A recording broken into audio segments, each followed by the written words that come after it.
This is a message from our sponsor. I'd like to introduce you to Publica by IAS, the award-winning CTV ad server trusted by some of the biggest streaming services and smart TV manufacturers globally. Publica helps a growing number of leading AVOD and FAST services to power their programmatic ad break decisioning via products including a unified auction, server-side ad insertion, and a demand-agnostic ad server built from the ground up around streaming. Head to getpublica.com to find out how they help CTV publishers to grow their advertising revenues and provide streaming audiences with linear-like TV ad break experiences.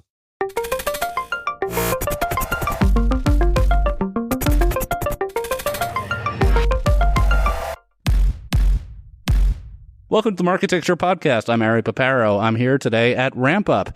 I'm joined by Kimberly Bloomston, the Chief Product Officer of LiveRamp, and Matt Kilmartin, the SVP of Habu and Partnerships, formerly the CEO of Habu.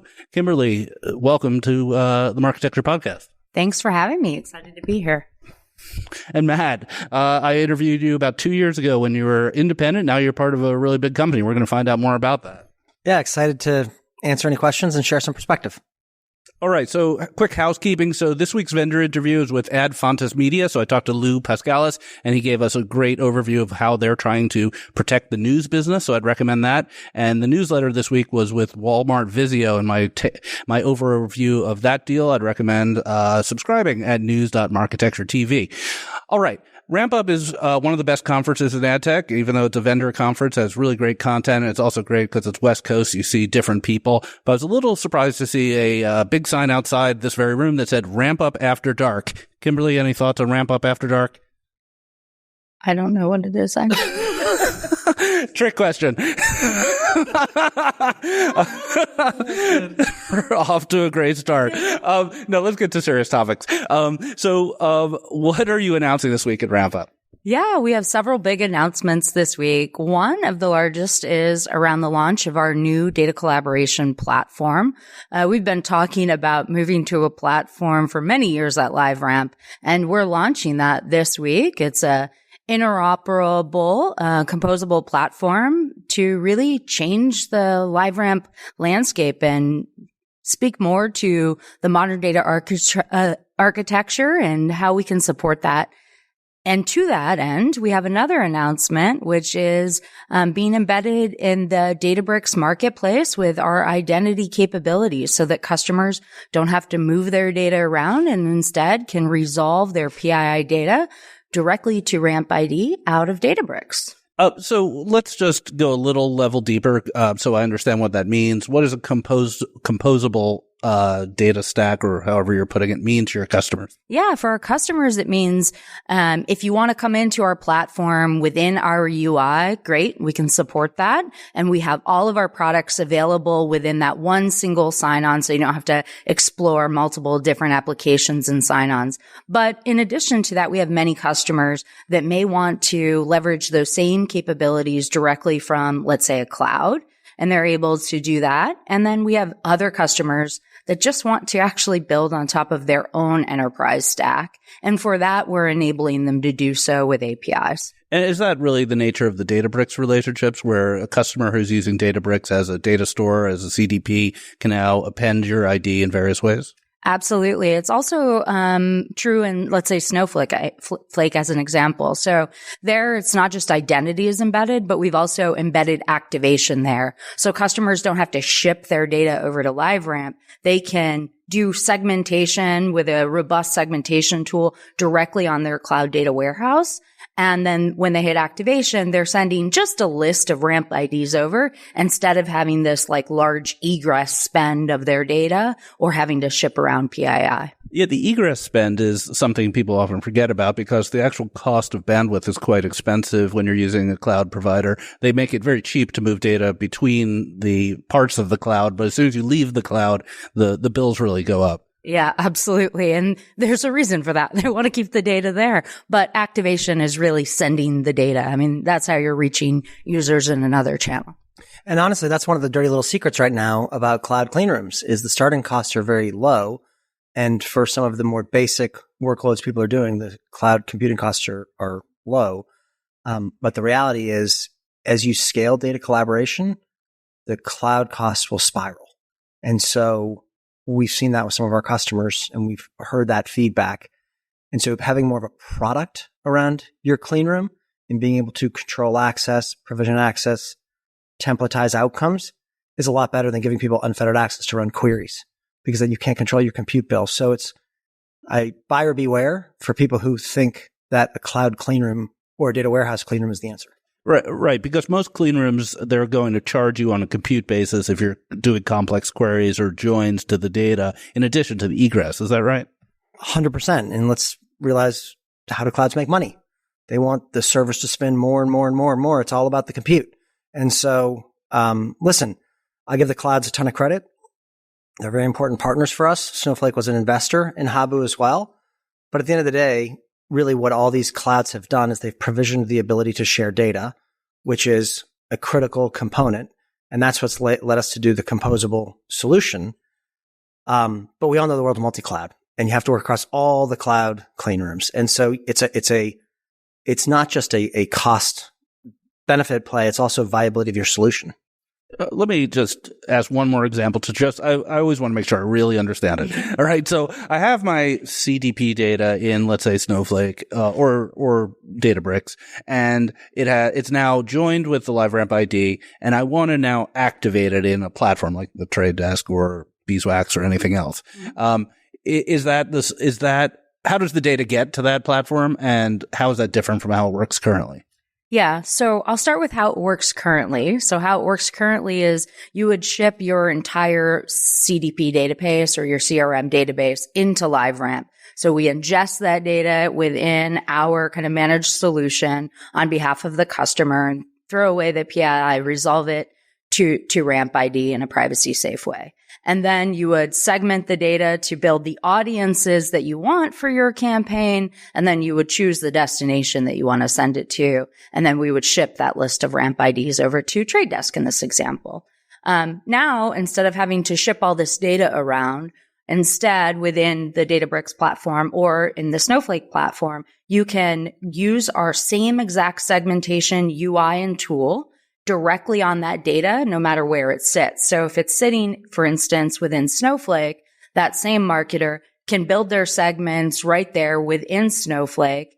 They use our UI for that. And then it takes the list of Ramp IDs and then ships that over directly to Trade Desk. I appreciate that comprehensive explanation. I tend to be a little slow on the uptake about some of this stuff. Let's talk about Habu. So that was probably the most exciting ad tech deal of last year. It's now part of LiveRamp. It closed, I guess, sometime in January. So Matt, first, how's it feel? It feels great. I mean, obviously, when you start a company, the odds are against you to fail. And, I took a pretty big risk leaving Salesforce, where I had a role working on consumer data across all the clouds. My kids told me I was an idiot for leaving Salesforce because they really liked it. Salesforce knows how to really entertain the whole family. And are you at the dinner table like, kids, update your pipelines? So listen, I try to get my kids involved in business. And so when we closed Pepsi, I showed up at the table with 4 16-ounce Pepsis. My wife's like, "What are you doing?" I'm like, "Pepsi signed today." And so yeah, I tried. I mean, but Mark Benioff's hard to compete against because it's Salesforce. What they do is they fly the whole family to Florida and they have buffets of chicken fingers up to your knees and tattoo parlors. So the best vacation my kids ever had, I was in a hotel room. So it sucked. So I'm on a mission to show a better vacation for my kids so they don't think it's Salesforce. I need my kids to figure out what I do for a living at this point. Okay, it feels great. I guess just to start with, why Habu instead of the homegrown efforts that were previously known as Safe Haven? Yeah, it's a great question. I mean, we've spent quite a bit of time working together with Matt and Matt's team over at Habu, looking at this opportunity and how we would be better together. And one of the things that was very clear to us from our customers is that the space of clean room can be very confusing. As Matt said, you can't have all these different cloud clean rooms that you're trying to interface with in a seamless way. And while Safe Haven was a great starting point for data collaboration and clean room capabilities, for that example, it was for these enterprises that didn't already have a cloud data warehouse that they were working towards within their business. And the marketing team really wanted to manage that data in a single audience tool that's connected directly to their activation pipes, their identity capabilities, so on and so forth. So Safe Haven was a great collaboration platform for those that wanted to bring their data in. But what we were seeing happening all around us was the shift to the cloud. And as we were rolling out Data Hub, our federated clean room, we were running into Habu quite a bit.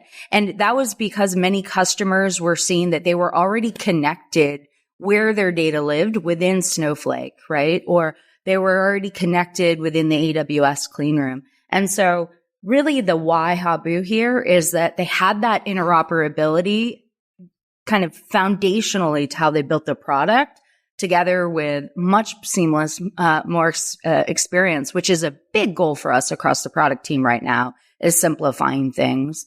And on top of that, they took a really smart bet on AI from the beginning. And so, Matt, you're in the front lines now talking to LiveRamp customers, getting them to adopt Habu and use the product. What are you seeing? What's the same or different? What are the use cases that are really getting people excited? Yeah. So I'd say first and foremost, the use cases are the same. It's data-driven advertising. And really the reason why I think clouds are paying attention to clean rooms is because the whole Lumascape used to run on AWS, and Snowflake wants to run on Snowflake, and other clouds don't want that to happen. And so at LiveRamp, we're focused on outcomes for marketers, and it had been going on for a while because, quite frankly, we needed to license RampID. And as we were kicking around, was it possible last March when the conversations really started, because we were talking about a partnership, and obviously it's a little weird because they had a competitive product too. But net, the partnership conversations evolved into this. And really what I'm seeing is incredible receptivity in the market. Like literally 100% of our customers all signed their contracts over. 100% of our employees all accepted their offer letters. We've developed 30 million of pipeline in 6 weeks. And so the thing I would say, at Akamai, I bought companies. My last company, Crux, was bought by Salesforce. A good integration plan makes the difference. We have a great integration plan. Right. And in terms of the use cases, when I think last time you and I spoke, there was always this question about how well activation worked with clean rooms because of scale. I'm going to just assume that because you have the LiveRamp spine, activation is much better. Yeah, I just gave you a virtual check mark. You didn't see it. Honestly, we could have gone to Series C, but if you think about this, and we had offers from other companies to be acquired. We also had term sheets for Series C. We chose LiveRamp because they have 1,000 customers already on their platform. Do you know how much money it would cost a startup to go do that? And so, yes, activation is solved. So is cross-walled garden measurement. And so is trusted execution environments. We're the only clean room out there that actually, we built it with LinkedIn and Microsoft Advertising, where we are running confidential computing for those companies. No one else is doing that. Right. So who are the other term sheets from? I'm just kidding. I was waiting to see the PR person's eyebrows raise. So in this year of cookie deprecation, I want to talk about some of the privacy and enhancing technologies, the PETs that are out there. I understand that LiveRamp's working with Google around PAIR, but I'd also like to understand what LiveRamp's sort of official position is on the privacy sandbox. Yeah, I'll start with Privacy Sandbox, which is we think it's incredibly complementary to our authenticated traffic solution, and we think it's a really cool approach. We're really laser focused on authenticated traffic, so like knowing exactly who you're targeting and for what purpose, because marketers need personalization more than ever before. Consumers are changing, and where they're spending their time is changing, so reaching them in a really personalized way is key. Now, on PAIR, I'm super excited. LiveRamp and Habu were both chosen to be clean room partners for Google. And, PAIR is a massive opportunity for customers to still be able to activate to DV360. 100% of our marketers are activating to DV360, and this is how we can get them moving forward. Could you give me PAIR for my grandma? Could you just explain it? One sentence, what is PAIR? Pair enables publishers and marketers to collaborate and create a unique identifier to join together so that they can send that data over to DV360. So it's the way DV360 can use deterministic data, but not get caught up in Google's privacy shield. Yeah, I mean, it's essentially a way for each of the publishers to have their authenticated data be able to be leveraged by the marketer for their media spend.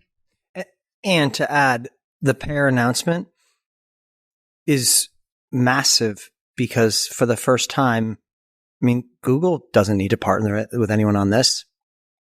And they are partnering with Habu, LiveRamp, and another vendor. I forget the other one. So anyways, it's, I think it's pretty consequential. And honestly, we have an amazing partnership with Google. And it's just another area where we partner. Yeah, I mean, pair is interesting. I think my take on it, just editorializes that, Google always has this problem where they want to set standards for their network, but then they also have SaaS-like products and they have to do what the customers want. And pair is their way of doing what the customers want. Yeah, but I would also say Google BigQuery has been one of our absolute best partners from a product perspective. And maybe it's because they're third from a market share perspective and they need to partner more. But they've been a phenomenal partner on many different fronts. All right. The last topic I want to cover is RampID, deterministic IDs. You mentioned this. So what's, I guess, let's start. What's the latest on RampID penetration and how you are preparing for the cookie deprecation? Yeah. So, let's start with what RampID is, because I think that there's a lot of confusion around that. And it plays a pretty significant role in how we think about interoperability and what Habu is doing with the clean room and how that's better together. So RampID kind of has two sides of it. The first is enabling a customer to take any identifier type that they have, and they have many. They may have some cookies. They may have some device IDs. They could have some hashed emails. They might have a bunch of other data sets as well to bring that into and resolve to a single ID so that they have a unified view across the enterprise, which is messy within the enterprise, around who their consumers are. And then it enables them to target. And so I think what you're referring to is on the back end of that, being able to send that out and be able to bid on that and get Yeah, I guess I was being pretty imprecise. What I'm interested in is the current status of publisher adoption. Yeah. So as of today, we have 18,000 publisher domains that have adopted the LiveRamp Authenticated Traffic Solution, which is ATS. And we have 895 direct subscription customers as of the end of Q4 of our fiscal year. What's that second stat mean? That's the number of customers that are leveraging it within LiveRamp. And as you look forward, is there, are you going to be releasing sort of case studies or results of using this? Yeah, absolutely. Across ATS, but also across Pair, we just released a case study for Pair for Omni, which we're really excited about, and we'll be sharing more details throughout, of course, RampUp. I mean, I think the only thing I would add on that as well is I think a lot of people say death of the cookie. This is so bad. We can't resolve to one ID. I actually think it's better. And yeah, when I worked at a DMP, I didn't think so because all the log level data, got shut off from MTA and DMP. But the reality is brands are getting much access to clear, richer data signal today. And customers like a Pepsi who've been with us for 3 years are working across 15 different clean rooms. And there are other vendors in the marketplace who like to pretend that the US is behind because they haven't gotten traction. But the reality is plenty of brands are doing incredible things in the US who have been at it for 3 years. And so I think the market speaks for itself. When IDC sort of assessed the market, there was 2 leaders. It was Habu and LiveRamp, and now we're together and super synergistic. And I think, we can deliver a lot more value for customers.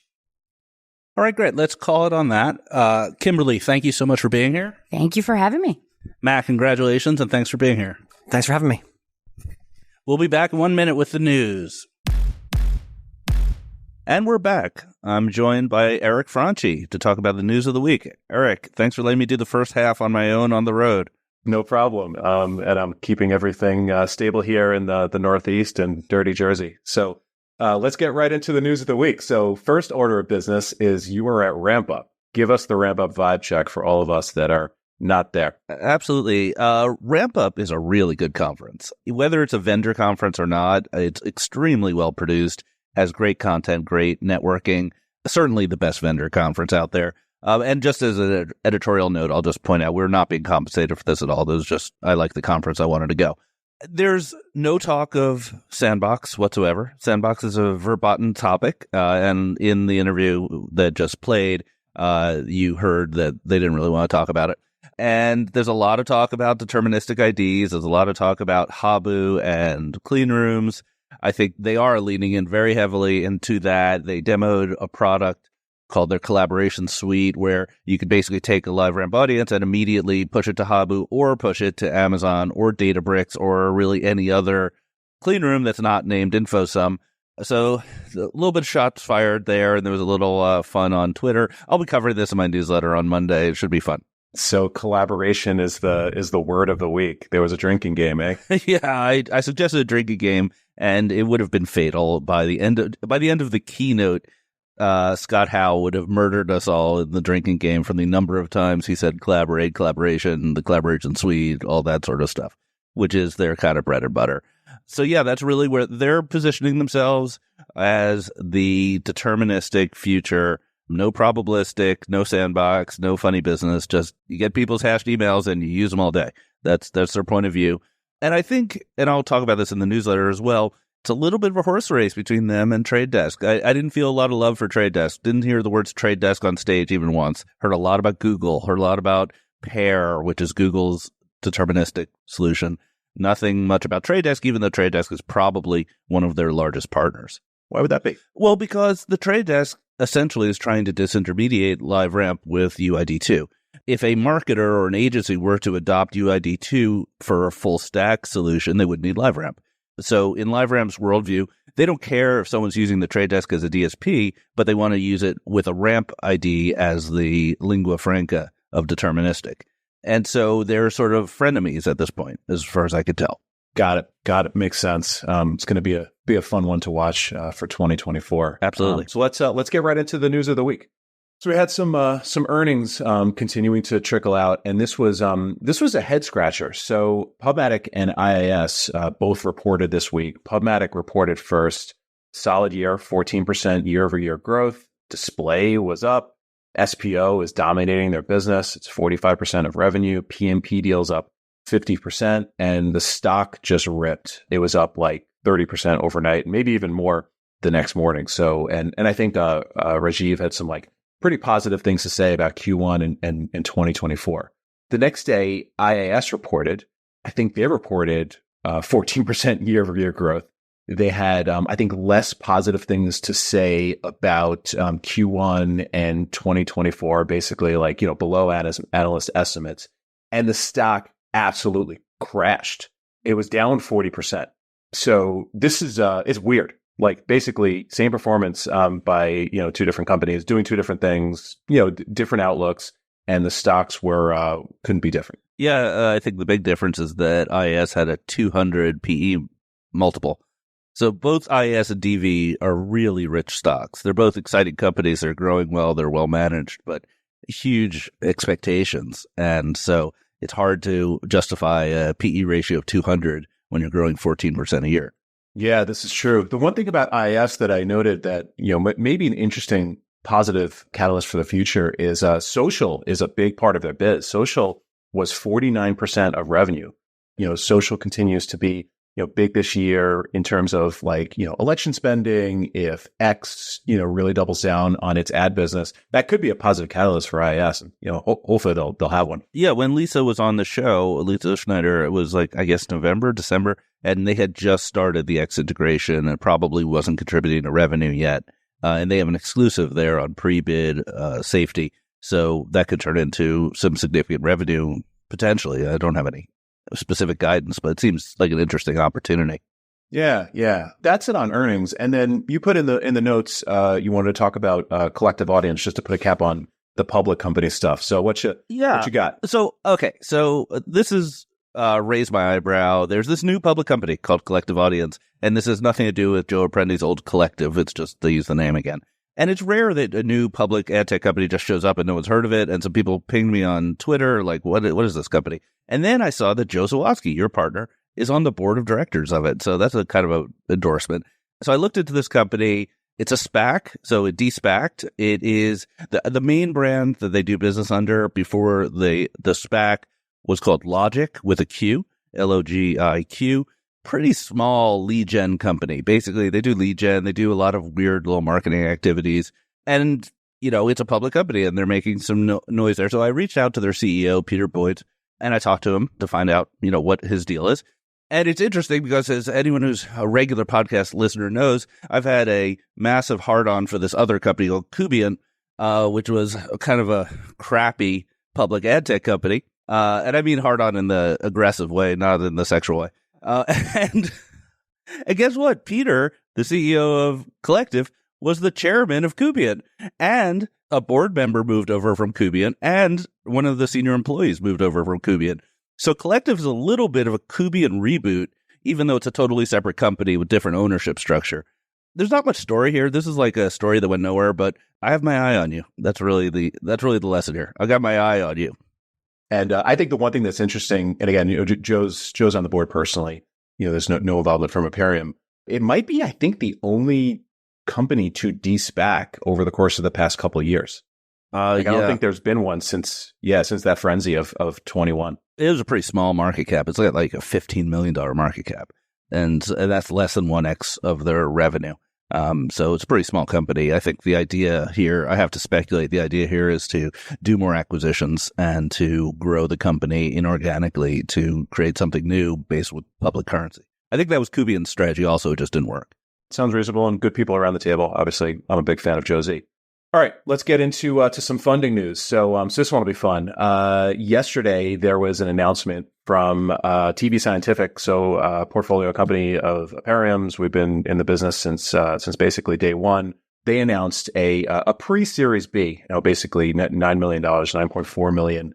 And it was interesting because it was led by S4S Ventures, Sir Martin's venture vehicle, not part of S4 Capital. It's a separate entity. And joined by a couple of other strategics, BDMI, so the venture fund of Bertelsmann, and Progress Ventures, which is connected to Progress Partners, the investment bank. So notable in that this is a company that is doing quite well, has a bunch of kind of interesting strategic investors around the table. Previous rounds had Hearst Ventures and NBCU, and Sir Martin's getting involved. So obviously, as an investor, I was excited to see it, and we're a big believer in what they're doing. And then this morning, there was another announcement by a different company. You want to take that one? Yeah, the company I'm on the board of, called Vibe, out of Paris. They raised $22.5 million in a very sizable A round that was, I think, probably is going to raise some people's eyebrows. It was led by Singular, which is a European venture capital firm. And it's pretty exciting because they're going after SMBs. They're a little bit lower in the market than TV Scientific. TV Scientific is kind of more mid-market and large advertiser, and Vibe is really small advertiser. You could buy television ads for as little as $50 a month. And I thought it was $500. It's only $50. Yeah, it's $50 to start. Oh man, let me get my credit card. You should buy some ads. So when I've been asked about the press before this announcement, and I kind of told the story I'll tell here, which includes TV Scientific, which is that the television business obviously has been disrupted by streaming. Consumers are moving. There's new controls over distribution. And as part of that, the advertising buying structure is being disrupted as well. And in the old television world, it was entirely your local cable companies that were able to sell TV ads to smaller regional businesses. And that in particular is ripe for disruption. It's not very efficient. The prices are too high. The entry level's too high. It's always the same, car dealerships and other advertisers that are mainstays of local spot cable. And it's very exciting that the liquidity allows technology to come to bear. And I think companies like TV Scientific, Vibe, companies like Mountain are really innovating here, and it's very exciting. Yeah, I agree. And I think it's so interesting that, they both announced this week. They both bring net new advertisers to streaming. thus the involvement on some of the strategic front on TV scientific. And I think that streaming by the end of this year from a consumer experience hopefully is going to be better. It's going to be more relevant ads. It's going to be somewhat democratized in terms of who can buy ads, because the ad creation is going to be, I think, quite simplified by some of the AI tools. So I couldn't be more excited about what's going on in CTV right now. It's so exciting. That said, I had lunch yesterday with a person who shall remain nameless. This is an ad tech OG that took some time away from ad tech and is now coming back in. And this individual made an interesting observation. He's like, all you people talk about is CTV and how exciting it is and all the companies that are raising. And when I watch, streaming, it's like broken ads. It's, overly frequent, non-capped placements. It's like stuff that's not relevant to me. So you can look at it from two standpoints. It's like, number one, hey, like there's a ways to go. But then number two, hey, there's a ways to go. And this thing is going to be like really, really interesting once the supply side, the demand side, all the players really, really start to scale. Yeah, I couldn't agree more. What other funding, or maybe not funding, but new company launch? Our friends in Europe, the First Party Capital crew, launched a business called Bedrock, which sounds a bit like beeswax, huh? Yeah, Kieran O'Kane, a good friend of the pod and friend personally, he put out a pretty exciting announcement today. He quoted me and said I was like one of the deans of ad tech, so I have to thank him back. Your canonical blog post. My canonical blog post was referenced. It was. Effectively, he's trying to follow in the footsteps of IP on Web, AppNexus, and Beeswax with a very customizable DSP stack. Feels very European-centric. I don't know if they're planning on expanding the U.S. He announced that Shane Shevlin is going to be the CEO, who's a very well-respected guy in the U.K. who used to run IP on Web sales. And the pitch is customizable media trading, which is kind of the way I think a lot of people in the UK market think about getting an edge on their trading capabilities. I think the backstory here, I'm not confirmed on this, but I'm pretty sure the backstory here is that there used to be a company, a small DSP called Avoset, based in London, that was run by my friend Ezra, a former AppNexus person. And Avoset was very innovative, but small and known for a lot of really cool tech. And they merged with a company called Lumen, which is an eye tracking company, probably a year ago. And so Lumen is doing very well. It's very interesting tech if you ever have a chance to look into it, about engagement using eye tracking tech. And the leftover Avoset is being revived as Bedrock. That's my thinking. I can't confirm that. I haven't talked to Kieran about it, but I'm pretty sure that's what's going on. Yeah, I think that makes sense, because First Party and Kieran, they were involved in, I think all of those businesses and the transaction. So I'd imagine so. And I think that's actually an interesting idea, giving a, existing platform new life and trying to, create a more modern business on top of it. I think that's super cool. And the idea of, empowering trading, building ad networks on top of it, feels like a neat idea in this age of curation and PMPs and, building ad networks, building first party data networks. So super neat. Congrats to those guys. Yeah, I think in my experience at Beeswax, there is a lot of demand, especially in Europe, for customization and control. It's kind of in the DNA of the ad tech ecosystem there. Beeswax, we struggled a bit with the UK and Europe because the deals were really small. The actual volume per country is smaller than the US. So that was really the barrier to Beeswax being very successful in that region. So perhaps Bedrock is taking a different approach. We'll have to see. It's worth watching. All right. So we'll get into some Google news. So this one was a little bit hard to figure out. There was an announcement that Google was going to give more control over search ads and transparency into where search distribution deals were happening, seemingly as a result of the Adlytics expose in the journal and covered here in Marketecture. Now, do you understand this one? Because there's been some questions around like what level of transparency they're I don't have the details. Giving. I saw something, basically everybody was cheering that, we're finally going to be getting transparency around, effectively search distribution. And then, I was following this string on LinkedIn from the Check My Ads folks. And, basically they were saying that it's only going to be for PMax customers. So not all Google search customers, only PMax customers. Which, frankly, where I think the audience or the customer base that, this whole thing was about. That's interesting because I think if you're not PMax, you already have the ability to opt out of the extended network. So I think the problem was that the PMax customers couldn't opt out and weren't getting the reporting, which is the worst of all worlds. Right. Okay. So, probably a needed change for PMax customers. Yeah. And I thought, Adam Heimlich, as usual, is making friends on LinkedIn with some pretty fiery posts about this. A lot of like, hey, why don't you apologize? Google, you knew you were wrong stuff. It's been, always drama. What did Adam have to say? His quote, it was actually kind of nice for him. Like on his scale, it was pretty nice. He basically said, I love Google. I love the people who work there. But the people who dragged analytics should be ashamed of themselves and should apologize. Which is Sounds true. like Adam. So. There was a lot of disinformation coming out of Google when analytics reports things. For certain. And then you put this one in the doc. So Google is being sued, I think, yet again by European publishers. Yep. Axel Springer and their friends who all use GAM are suing Google. I think the details here is that there are the same sort of allegations that have been going around from the Department of Justice about the way Google has manipulated the auction to benefit itself, things like Bernanke and Poirot. And I will have a future episode on this. I have too much information in my head that wants to get out. They're effectively suing on a private basis for remuneration for what they perceived as lost efficiency and higher fees because of the manipulation of the auction. It's about a $2 billion lawsuit. I think the interesting thing here is, I've said this a couple of times, is that Google, when they rolled out each of these sort of anti-competitive options in the auction, they always did control groups, and they always found that even though they were hurting competition, they were helping publishers. Things like Bernanke, where they moved money around between auctions, really is awful on a competitive side, but the publishers ended up making more money.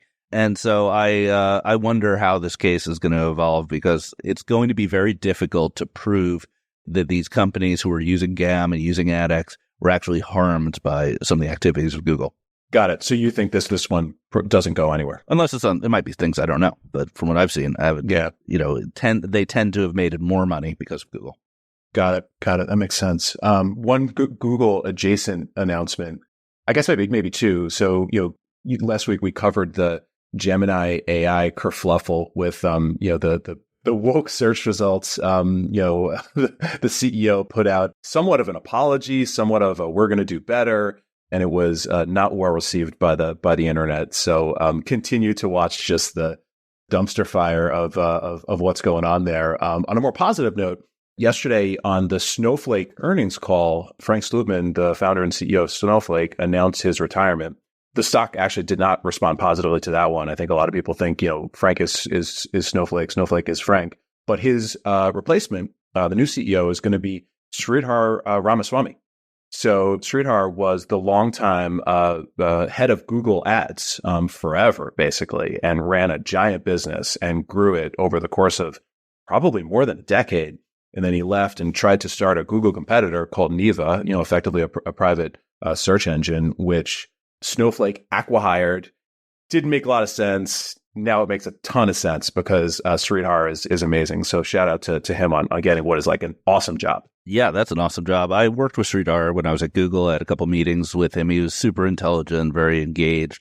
He very much did not listen to any of my advice, but that's I'm not going to hold that against him. I was actually called in. Quick anecdote story. So it was maybe a couple months after the Google acquisition closed, and YouTube was really new then. They really did not know how to monetize YouTube because YouTube acquisition was only maybe a year before the DoubleClick acquisition, and Sridhar and a bunch of folks had built a whole program around monetizing YouTube entirely on search. So it was like AdWords for YouTube. It was like promoted videos and things like that. And there's this cultural divide where the Mountain View people, good Sridhar, thought this was the best thing since sliced bread. And the DoubleClick people and everyone who knew advertising were like, what the hell are you doing? Show some video ads. Don't do search ads. Like, video ads is the future.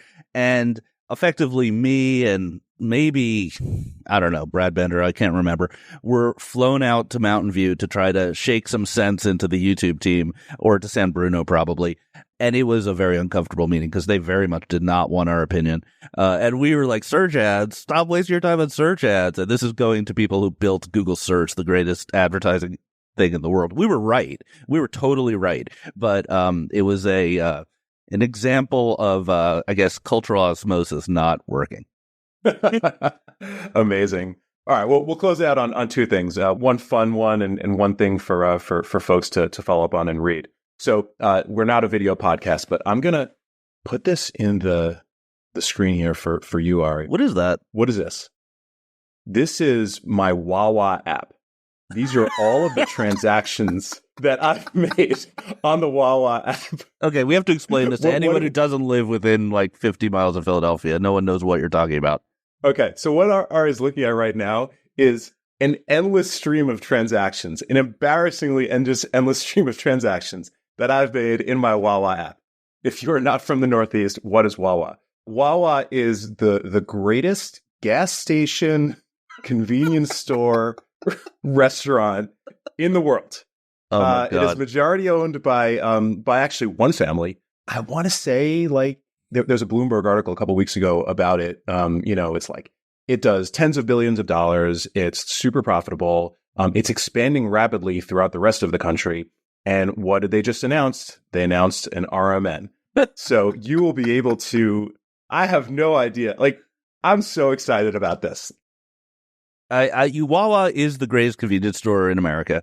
I love Wawa, but there aren't any in New York. It's really just a Philadelphia, New Jersey thing, maybe Delaware. And they're great. They have great hoagies. There's actually an amazing sustainable Wawa on the campus of Princeton University. I visited once. It was like the greatest Wawa I've ever been to.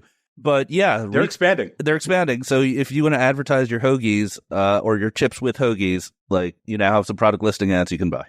And if anybody wants to argue over whether or not Wawa is the best, and I've heard that there's, fans of Sheetz, fans of 7-Eleven, fans of some of these other subpar convenience store, gas station sandwich places, come at me on Twitter. We can have a real conversation. And I will take you to Wawa and prove. No, I miss Wawa because I can't get one. I wonder what the furthest north they come is. I think it might be like Princeton or central Jersey.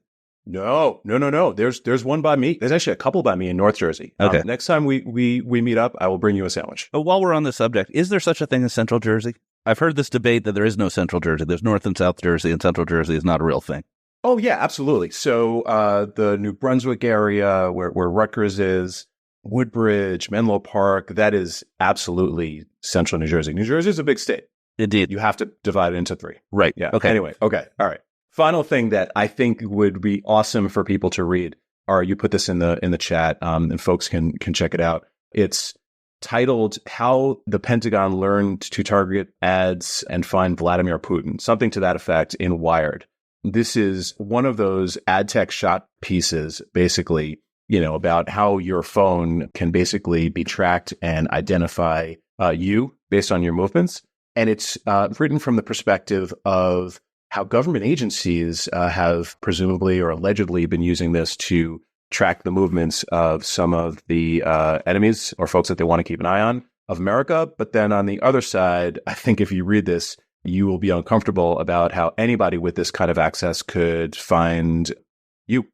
Yep, absolutely. You have terrorists in the desert playing Candy Crush, and RTB signals go out to the missiles.